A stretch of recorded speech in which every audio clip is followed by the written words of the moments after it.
every now and then I stop and I'm like, yo, we're here. We're in Los Angeles. You Like, are. I'm an immigrant. Like, I came to America with $70 and a backpack. And now I'm here. Like, I'm here. I have, It's giving me goosebumps, you just saying that. Because yeah. because at the end of the day, $70 in a backpack. So my question to this audience then, every one of you, is what's your excuse? Because I went with I saved £6,000. Took me 12 months to save £6,000, and I had to sell stuff, sell tools, sell everything, and book a one-way flight to Australia to change my life. You've come from Cuba, you've booked your flight, and you come here with $70 to America. That means then that there's nothing stopping anyone else in this audience from doing it, because we're both sat here in LA. I'm English, you're Cuban. We're both here. Everything is possible, man. And my brother's story is even crazier. My brother spent like 5 months going across multitude of countries, like To get here. dealing with cartels and getting kidnapped and going through like all the borders to make it here. And I remember we had our first podcast. We had it like a week after my brother had gotten here. We sat on that couch and we just talked for like 2 hours. And we were like, this is crazy. We are in LA right now. Like, Warner Brothers is like 5 minutes down that way. Like, and Frankie, we dreamed of movies. Like, I grew up watching The Terminator and thinking of America. But this takes me back to why I believe manifestation is real. It's because manifestation is the dream. Action creates the reality. Just let that land with you. Manifestation is the dream. Action towards the North Star is the reality. You've created your own reality. You realized, whether it was subconsciously, spiritually, mentally, or just in the physical realm, you realized that by making these moves, it would take me to live this reality that I dreamed of.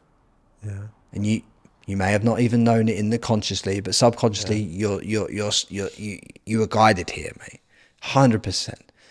It's always going to happen. And the way it happened was how it was meant to happen. And the life that you live in, the beautiful life that you live in, the abundance that you live in, the fact that you even get to work on one of the best podcasts in the world, at the back end of that, and get to learn from someone like Tom on how to do a podcast and how it's all structured and all this stuff, and you get all these insights. Yeah. You created that. Yeah. That was a fun story. Like, Tom said no to me working for him like 2 or 3 times. He kept saying no. And it was hilarious. And I kept like trying and I found a way, and everything worked in a very serendipitous way when I was trying to go for that job. And it's one of the hardest places I've worked at, with some of the smartest people, but also some of the most intense people ever in the world. And it's very difficult. Like, we don't play around. It's very intense and very stressful. It's a business for him. Yeah. But like you said, I've learned a lot, and I've seen up close. And I think one of the things that I've learned through working on the show with Tom and with the people that come through is that everyone's story has the same kind of ingredients. Yeah. Every story that has ever been in a movie has the hero's journey. Every story in everyone's life has the hero's journey. Mm-hmm. You have to go on the hero's journey. The hero's journey is this. You start off, you go along your journey, there's ups, there's downs, you meet a guide. My guide was James Gray. He met me in that boxing gym, that one-to-one boxing gym, and he unlocked more doors than I could ever imagine by getting me to read just a few books and then giving me insights into sales and marketing and this, that, and the other, right? I still speak to this man once a month to this day, right? This was 10 years ago. Nearly 10 years ago, he changed my life in a boxing gym, right? He was my guide, my first guide. Then you go to the next level of your journey. Then you need to meet a new guide, and then you need a new guide and another guide and another guide and another guide. And you meet different guides that guide you on different paths. That is the hero's journey. You are the hero to your own story, but you get to pick the story that you tell yourself. Tell the best story possible, but tell it honestly. So don't ever come to me and tell me that you're self-made, because if I told you today that I was self-made, I'd be discrediting my mum, I'd be discrediting my father, I'd be discrediting the teachers that gave me opportunity, that when other teachers kicked me out of school, I'd be discrediting meeting James Gray, I'd be discrediting boxing and my boxing trainers, all the value that they had in my life. I'd be discrediting all the mentors I've had in business and all the podcast guests and everyone that's changed the trajectory of my life. There is not a man on this planet that could sit there and ever tell you they're self-made. Not one. Because not one of them understands themselves. And the only person that says they're self-made comes from complete ego and lack of understanding of self. Anyone that says to me that they've self-made shows me straight away that they haven't done the work on the other side of the coin that I'm talking about. They haven't done the spiritual side of it, whether it's religion, whether it's breath work, whether it's mushroom journeys, whatever it is, whatever spirituality is to you, that spiritual piece is missing, because the spiritual piece brings you back into yourself, makes you understand that you need other people, you need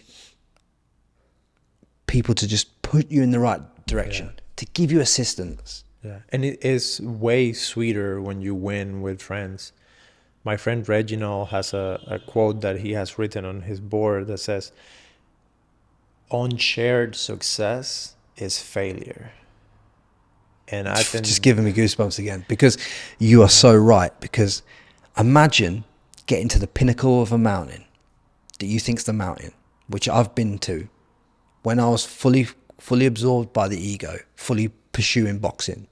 I got to the pinnacle of this mountain and I stood there on my own, looking around thinking, and it makes me emotional thinking about it, because when I got there and I looked around and I realized this wasn't my mountain to climb, but this was all climbed to prove a point to him over there. Why, Frankie boy? Why was this necessary? Because you were hurting, mate. And that, I was hurting. Do you know, the whole reason I went around boxing, the whole reason I went around boxing training was because I felt unloved. I realized that on a breathwork journey. From who? From my mum. But here's the thing about that. And I've talked about this before, but maybe not in as much depth, but I always felt a lack of love from my mum, a bit of a disconnection early days. And then it led me through my whole life to wanting to prove things to other people. And I needed to prove stuff. And when I went on this breathwork journey, I kind of felt that I needed to look at her perspective. When I looked into her perspective, I realized that she had a child before me, called Michelle, that had died of spina bifida 7 days after she was born. Then she was told she couldn't have any more children. So then picture the scene. This is where you have to step into how other people must be feeling. Imagine a woman that's told she can't have children. She's had one die before you, being told she's pregnant. She's now in fear. She doesn't know whether the child's going to live, die. She doesn't know whether it's going to be born. She doesn't know whether she's going to lose it. That fear is transmuted to you as in the womb. Fear is transmuted. All energy is transmuted. When you're born, she's a bit distant because she doesn't know, is he going to live? Is he going to die? I wasn't even expecting this. I don't know how to react. I'm still not over this happening to me. That's how she's feeling. Imagine how shit I felt when I realized that I'd resented my mum with zero context as how she must be feeling. I wasn't unloved as a child. That was a story that I told myself. I was very loved. I was very supported. I just hadn't understood her love in the way that she gave it, and hadn't understood how she must have felt. And it broke my fucking heart. And that killed me, man. Do you know what I'm saying? Because how many of us are going through life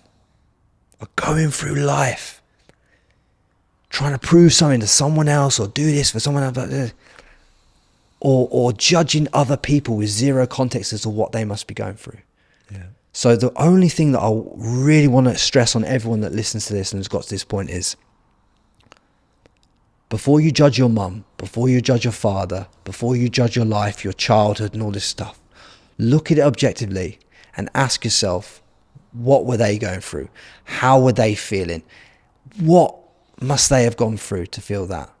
You know? Rather than have resentment, maybe we should all have more empathy into how others feel. And with that empathy, you unlock a whole new level of self that you couldn't unlock any other way. Well, guys, thank you so much for checking in for this episode. I hope you love it. And if you did, send it to a friend. And if you can, check out this other interview over here. I'm pretty sure you're going to like it. We'll see you in the next one.